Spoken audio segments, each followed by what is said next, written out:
A lot of our clients, a lot of our buyers, they're buying their first practice or their own, and they're finally getting the opportunity to buy a building. If you had to be put on the spot and say, if I'm buying a practice and a building, what are your non-negotiables right now based on this? You can give me some assumptions. Yeah, we're not an attorney because there's certain things we can say Yes. we wouldn't say, but please buy the building in its own entity name. Yes. Please. The cool part Second is, that. as long as you own both the practice and that, we can put it on the same policy. But we're also going to explain separate liability limits could benefit. Again, litigious society could sue both your entities. Yep.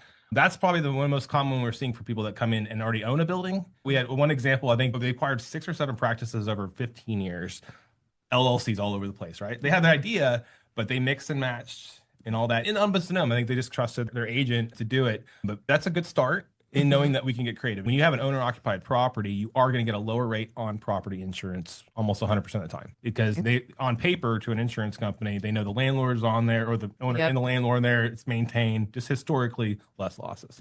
Other than that is the cycle of the loan, 90 to 120 days out. Get started early. You guys are really good about getting ahead of the game and getting in front of them. But with that, what we see is people start early and then they tail off until the last week or two. And it's a fire drill for everybody. And it's a little chaos and then there's not a lot of absorption. And that's the neat part is we do adapt really well to the client's time and understanding that they, as mentioned earlier, we had 20 minutes, but let's carve that out at a time that works for you. And my guys will work for 8 o'clock in the morning and they'll work late to work with their schedules too.